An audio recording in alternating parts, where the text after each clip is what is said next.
So what happened? You're watching a video on ethics? Did you do something wrong? Do you have a guilty conscience? Did they make you take this? Actually, you are doing a great thing. The best leaders, managers, supervisors in the world get out and get new information. They expand their knowledge. They never say, oh, I already took that. I already know that. So you're doing something really good that will make you a better manager, leader, supervisor, a better human being. You're in the right place at the right time. And just a quick shout out to CHFA, the Colorado Housing and Finance Authority, and in this case, the CHFA Reach Division, for doing something like this, for sponsoring and agreeing to a video on ethics. You don't see that very often.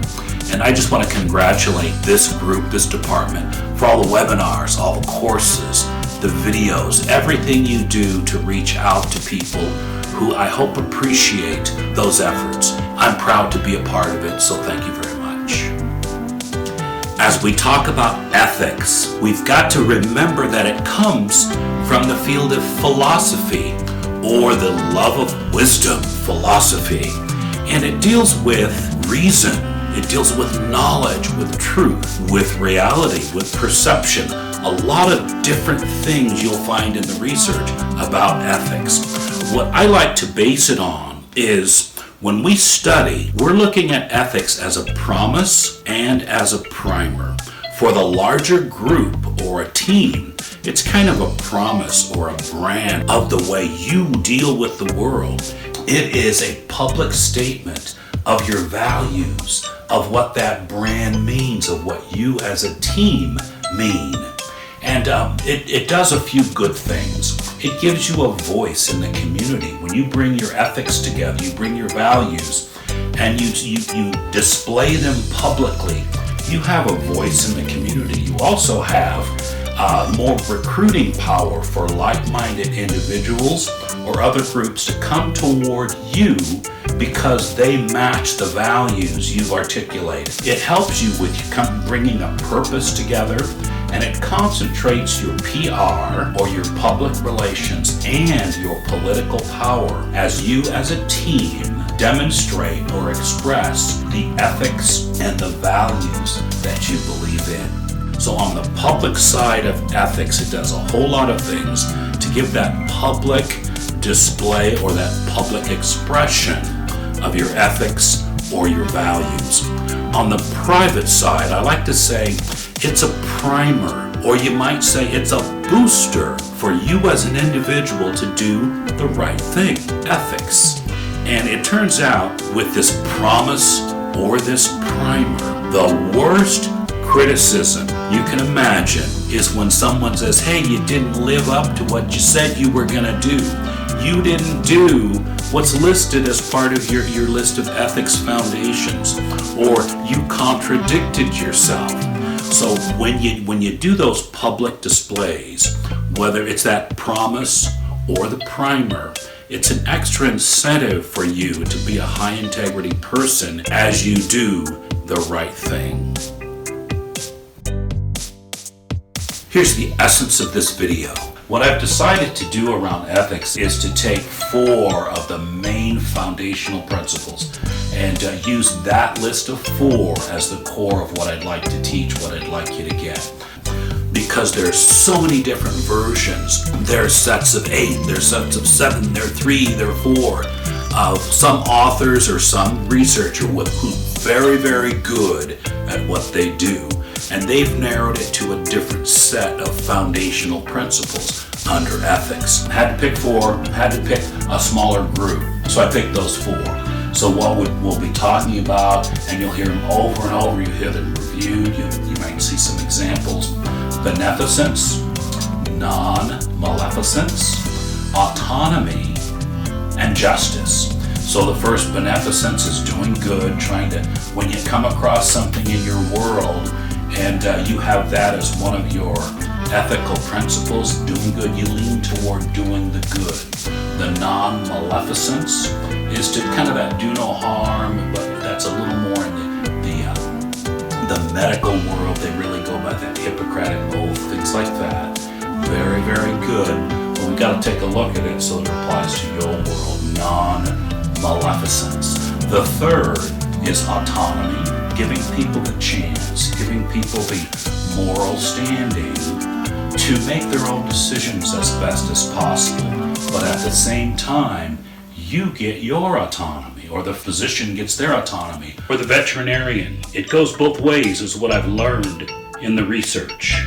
Autonomy. And finally, justice, the fourth, is everyone deserves their due. And in a system that's ethically based, everyone has access to what would create justice or fairness.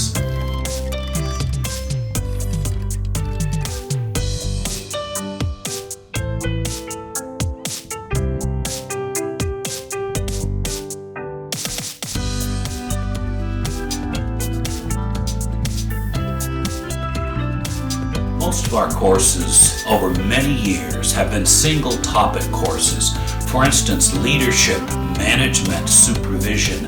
We usually taught those as a single item at a time, or a course like stress management, public speaking, or communication skills, a single topic at a time. Then we kind of started moving into balance, achievement, and mastery. That's when we started pulling some of the different topics together because they went together.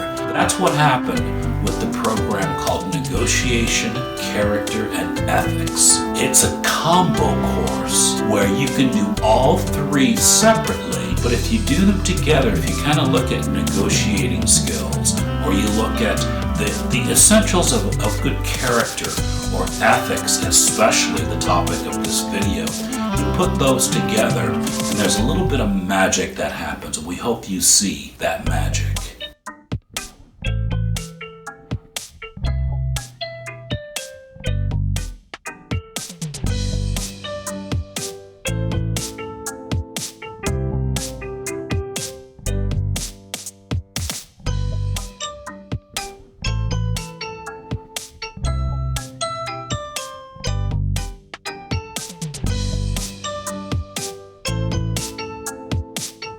For most of us, walking out of a public library and finding someone's earring or earrings on the asphalt doesn't pose much of a dilemma. We simply pick it up, walk inside, and say, hey, somebody lost this. But when you're rushed, when it looks like the item has been damaged and you've got other things on your mind, it's easy to make a different choice. Sometimes that primer that we've been talking about in this video needs to kick in for us to use the ethical foundations that we've chosen. I was going to walk past this because I had other pressing things to get to, and it looked like the jewelry was damaged, either stepped on or driven over.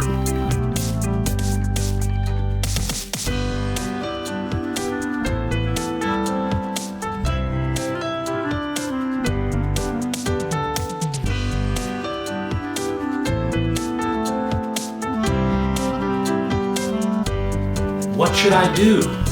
It's the main question of individuals, of groups. What should I do? And most of us think of that question in terms of right or wrong. A better way to look at this might be, instead of is it right or wrong, is it better or worse? Because we don't always have those black and white, completely one side or the other extremes. So instead of always thinking, what should I do? Is it right or wrong? Rather, is it better or worse? With ethics, we have to come up with, we have to decide is who or what has moral standing. Ethical behavior in the past did not apply to certain races, certain classes of free individuals or slaves. Certain people did not have moral standing in the history of our civilization. A good example is in the veterinary field where there are a lot of ethical issues. Does a sick puppy have moral standing? Or is it just an item where you can make a quick decision? Does a little baby have moral standing? Of course, we'd all say yes. but somewhere in between. How about the squirrel in your backyard eating the fruit off of one of your fruit trees? There, that's kind of right in the middle or so. Ethics should help us with who has or what has moral standing. And then finally we come to Johann von Goethe, the great philosopher from a couple hundred years ago. He said something. There's a quote from Goethe that I just love. As soon as you learn to trust yourself, you will know how to live. As soon as you learn to trust yourself, you will know how to live. You are about to see some results from a Gallup poll conducted at the end of 2003. In fact, December of 2003. This is where Gallup finds about 800 people to ask them some questions about ethics and honesty in various professions. They've been doing this since about 1976 and have quite a track record of the perceived ethics and honesty of many different organizations and professions over time. The first group we'll look at is the professions that were rated highest in this Gallup poll. These are nurses, veterinarians, engineers, dentists, and medical doctors. It's quite interesting that in a couple of these categories, the score of the profession had dropped somewhat since the last time they did the poll or the survey in 2019 and or 2022, of course, with the pandemic. But they came out with the professions that are rated highly, and in fact, nursing, even though it dropped 7 percentage points, it has been on the list as the number one profession for ethics and honesty for 22 consecutive years. The next category is of professions that were at the bottom of the list. Now, something very interesting about this list: stockbrokers, advertising practitioners, car salespeople, senators, and members of Congress. We joke about the government or political officials, and it turns out the joking is correct, where their scores on ethics and honesty are the lowest of the list that's measured in this Gallup poll. Another interesting point is, as far as the most recent times the poll was taken, this low group did not drop much. Their numbers have always been down. The point or percentage drop is not nearly as high as some other groups that we'll talk about in just a bit. The next group in the Gallup survey of 2023 is the professions where their scores on ethics and honesty dropped the most. What I did for this group and this video is I only took the professions where the scores had dropped by a full 9 percentage points. There were 5 of them: medical doctors, pharmacists, police officers, bankers, and journalists. Now, these aren't necessarily at the bottom of the list on ethics and honesty, but they lost the most. Now we come to a final session of the Gallup poll on honesty and ethics. There's a group that is not necessarily at the bottom of the list like we just mentioned, but this group reached an all-time low as far as their scores go. These are members of Congress, senators, clergy, journalists, and pharmacists. In other words, they've dropped the most, and they've never been rated this low before. This all-time low score group is not the exact same group as the bottom of the list, so these are the ones that dropped the most.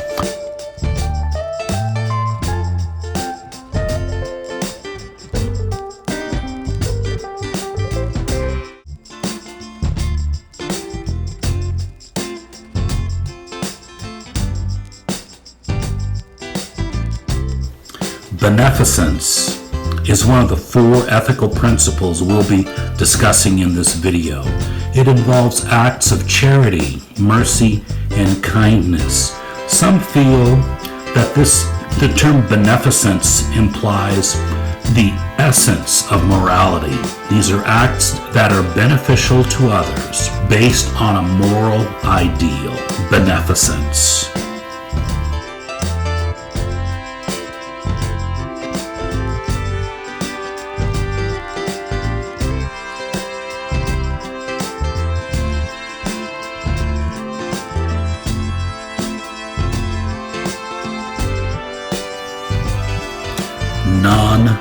non-maleficence. Another one of the 4 ethical principles we are covering in this video. It's generally connected back to the Hippocratic Oath, dealing with do no harm. But in addition to just in a medical or physical physician kind of a setting, do no harm includes weighing the pros and cons and being sure that the benefits outweigh the risks. It also asks that professionals consider all of those benefits and weigh them against the potential risks and burdens on the patient.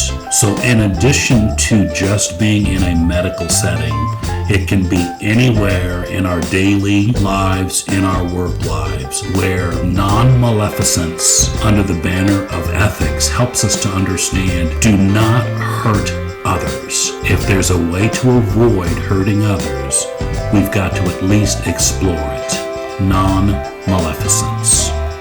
Third ethical principle we're looking at in our video today is autonomy, and it suggests that everyone has the right to be self-governing. In other words, it allows each person to lead their life. Everyone has worth is a fundamental basic part of this autonomy, and from that belief that everyone has worth, we have the right to form beliefs, we have the right to form desires, and the right and the autonomy to act on them. Autonomy under ethics.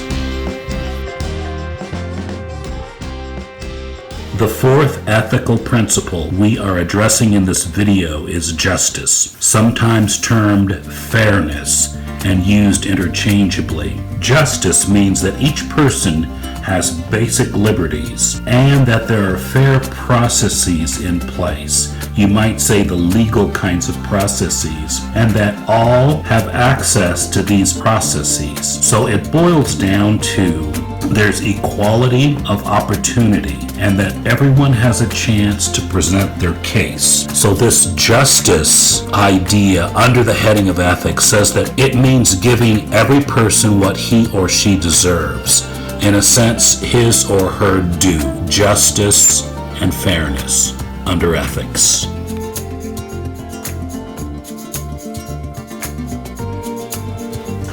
Let's have some fun with ethics. As we know, it's part of the field of philosophy. So we've got philosophy with all those ancient philosophers, and then we pull ethics out of that, and from that we pull our 4 foundations we've been talking about in this video.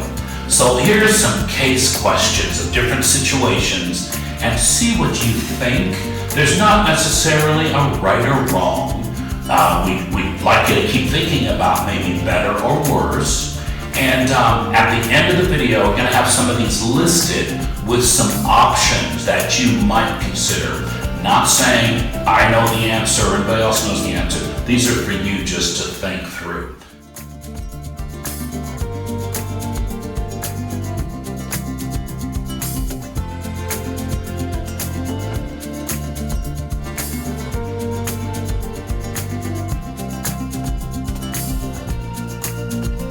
The first one is called the self-checkout. A gentleman goes through the store, he's buying groceries, he buys some beer, puts a case of beer underneath the basket, the cart. He gets home after the self-checkout, he's done everything and paid, and he gets home and he notices he didn't pay for the beer. He got a case of beer and he didn't pay for it through the self-checkout. Now the question is, what would you do? Not so much what should he do, because that's kind of telling other people what their ethics should be. What would you do? As far as how would you connect it to beneficence or non-maleficence or autonomy or justice?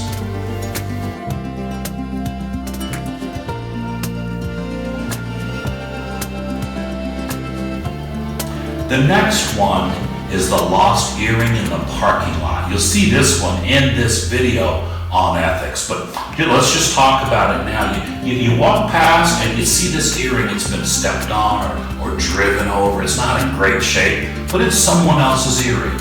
And you're thinking, I'm in a rush right now. Do I have time to go pick it up, go back inside and turn it in? First of all, find the person for lost and found. and turn it into the right person. What should I do? Should I just leave it here, or should I do something about it? Ethics, beneficence, non-maleficence, autonomy, and justice. What do you think you should do?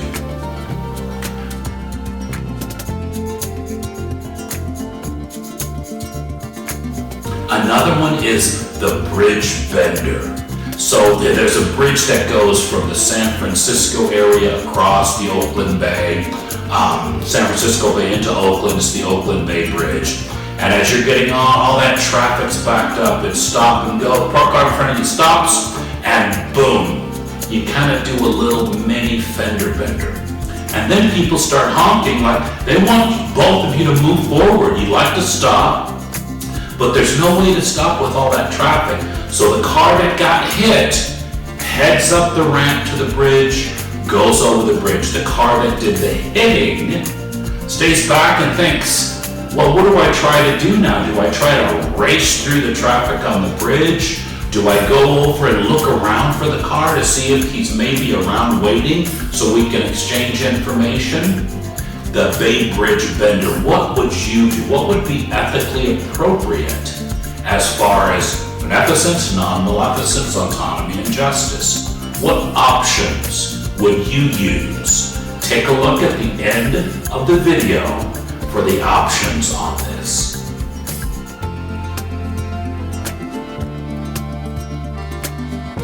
A couple has their eggs frozen for IVF, in vitro fertilization. And such good news. It worked. They had a beautiful little baby, and it worked a second time. And they've got 2 beautiful babies from their frozen eggs. But they get a bill for the 8 remaining frozen eggs that the clinic is holding for them. And they're thinking, we're not gonna have any more babies, we're done. What should we do? Should we destroy the eggs and not pay that bill anymore? Or is there a way we can donate those eggs or let someone else use those eggs? What are the options? Beneficence, non-maleficence, autonomy, and justice. How could those help you as far as a primer or a promise with what to do with situations in life?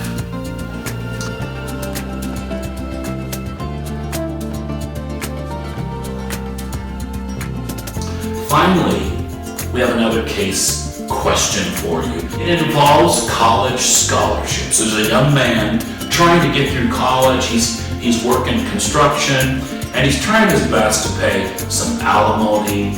A relationship didn't work out, and money for his kids, child support. So he's just trying for one of those semi-annual scholarships just to get him through community college. And the committee notices there are all kinds of scholarships donated, money donated for this group, for that group, for somebody who's going to study this. This poor guy doesn't fall into any of those categories. And yet he's trying to do the right thing. And people on the committee notice that every scholarship, if it's a little iffy or something, okay, this one's going to go to a deserving single mom. This one's going to go to someone who has a disability. This one's going to go to someone who got over alcoholism or addiction or some kind of personal issue. But none went to something this guy could access. And a couple people on the committee thought, would the donors be angry with us if we took a little scholarship pile with some scholarships that were they were funded, and we kind of moved them over here that would match this gentleman and maybe get him a scholarship? Would the donors really be upset about that? What would you do? How would that relate to our beneficence, our non-maleficence, our autonomy, and the justice part of ethics?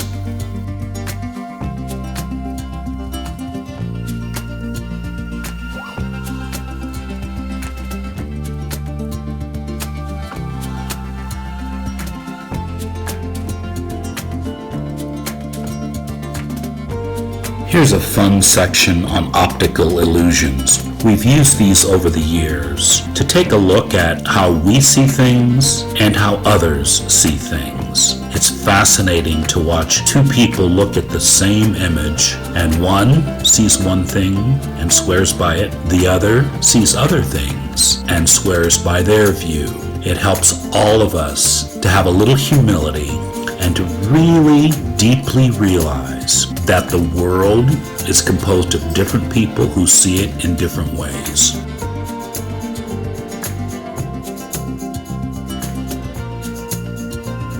Take this famous line, optical illusion. Of those lines that you saw, which one is longer, the top one or the bottom? These are horizontal lines.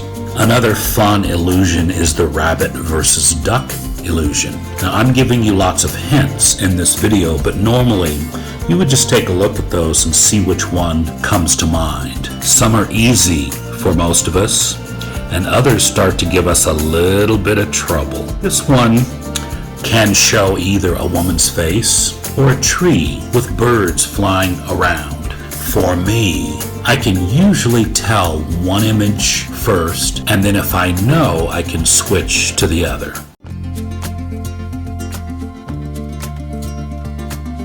The next illusion is one I've seen for most of my life, actually since college days. This is the old woman and the young girl. For the life of me, all I can see is the old woman in this illusion. If the girl pops up in my brain or my vision, she disappears quickly and it reverts back to the old woman. Finally, this one shows either a couple of faces staring at each other, or you might notice the outline of the urn that it makes in the middle. Now remember, with my instructions or my hints in this video, you're more likely to see both images a little easier. If we had you together with other people, or you might try doing this yourself, you'll notice that even with the hints, some people cannot see the second image.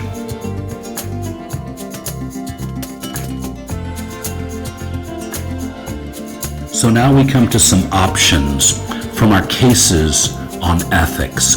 The first is the self-checkout recap, where a gentleman buys groceries, he gets home, he has some extra beer, and he's not sure what to do as far as paying for it or keeping it because it's the store's fault, he feels.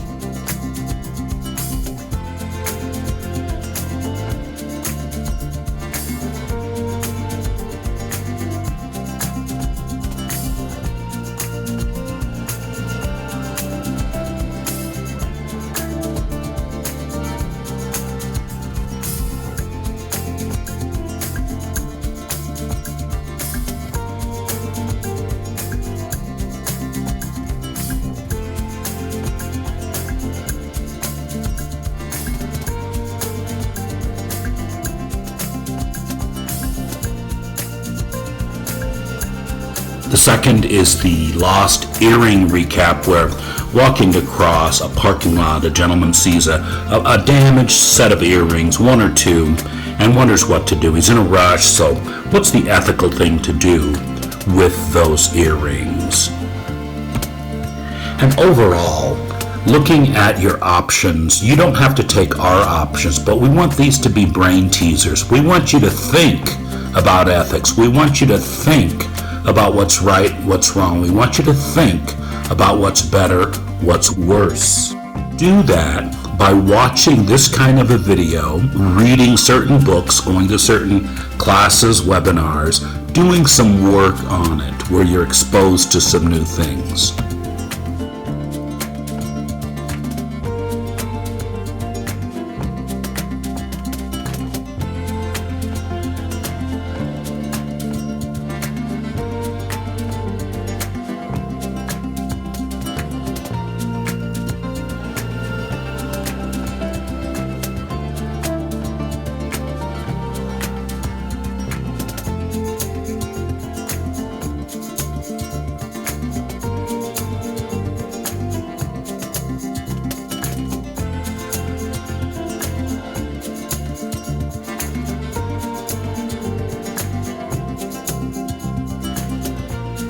Another case is on the bridge bender going from San Francisco back over to the Oakland East Bay area in California. There's so much traffic that two motorists had a little fender bender. They're going up and over the bridge, but with so much traffic, the first car that gets hit just takes off. And the second car that did the minor damage wonders, geez, what do I do? Do I race to catch up with them? Do I just hang back here and never see them again? Or do I just drive normally and see if I can naturally catch up with the person? What's the right thing to do?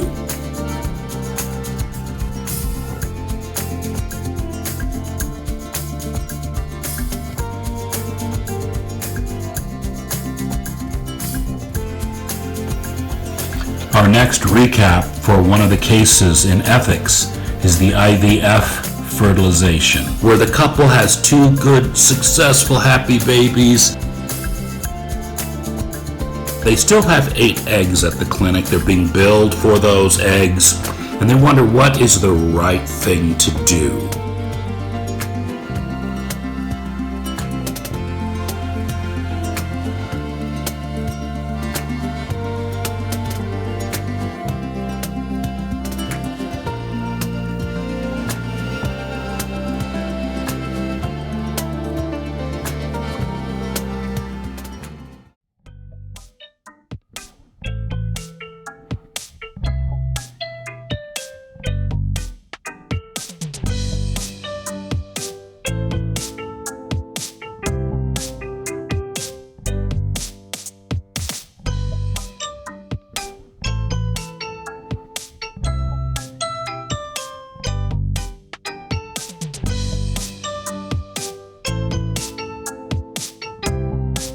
The final case in our video session is the gentleman who's working construction trying to make ends meet, but he's also going to school.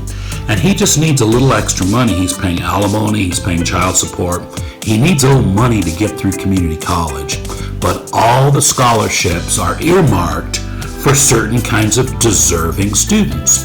And he's not one of them. And the committee struggles with, what do? He keeps applying, we never give him anything. Can we move some of the piles, maybe some of the donor requests for where their money's supposed to go? Can we kind of move things around and do the right thing ethically?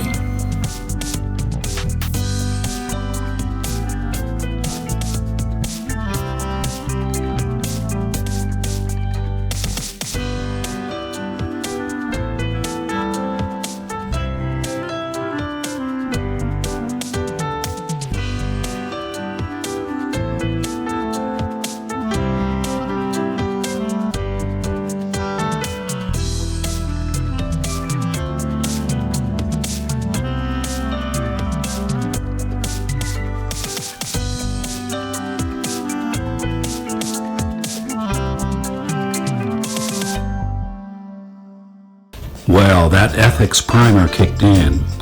Instead of walking past this earring lying on the asphalt, I thought, how important is it for me to get to what I have to do? Yeah, it was important. But also, how important is it to define and practice good habits? And that the fact that I had been studying ethics and those 4 foundations primed me to simply stop, pick up the earrings, turn around, and go turn them in. It didn't take much time, and I felt pretty good afterwards.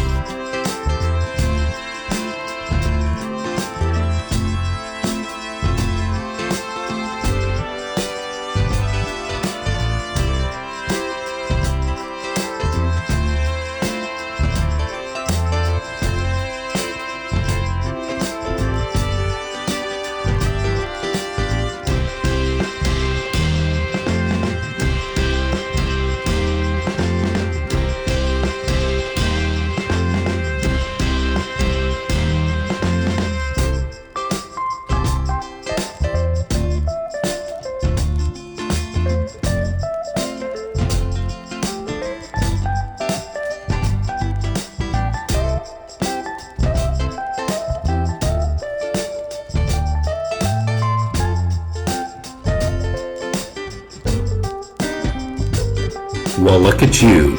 In less than an hour, you've gone over the basics of good, solid ethics in the context of the way we've presented it over the years in a course called Negotiation, Character, and Ethics.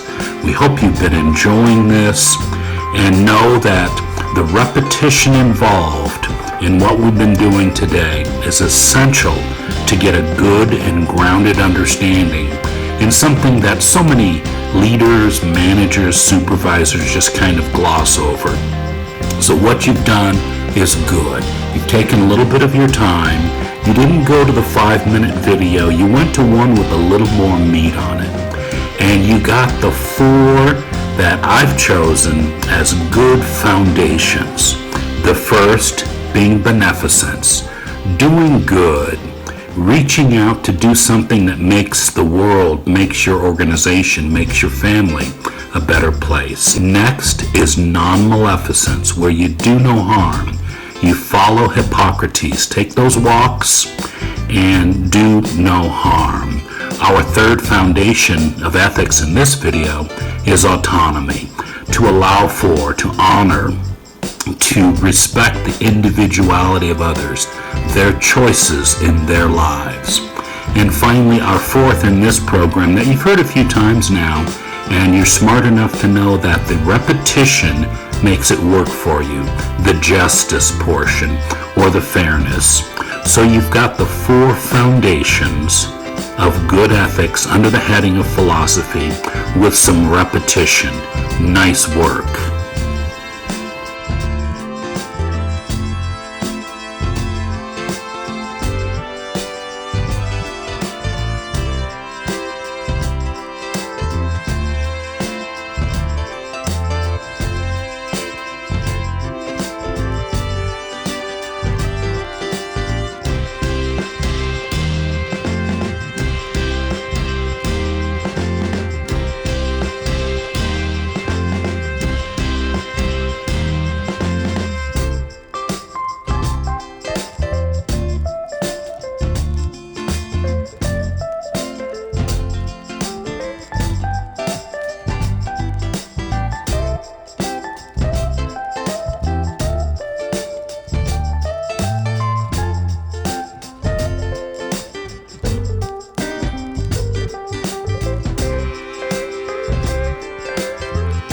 So who was that guy talking about ethics? Well, I'm Rick Griggs, and I'm thrilled that you went through a longer video and used your adult attention span to go through something that could really teach you something. My background is I studied psychology and combined it with business and French. Went to Silicon Valley and took jobs as a productivity manager and then a quality manager and then at Intel Corporation as a training manager. Went out on my own to teach what I call balanced mastery. So what I do now, it's kind of like a triangle. On the bottom, the base is balanced mastery. How do you balance your life and still achieve your goals? Up one side of that triangle is a tool I invented years ago called role storming. It replaces brainstorming by combining role-playing and brainstorming to get things done. And finally, I spent about 10 years working on a poem, a prose poem for the meaning in your life and the legacy in your future. Thanks so much for watching. I'm Rick Griggs.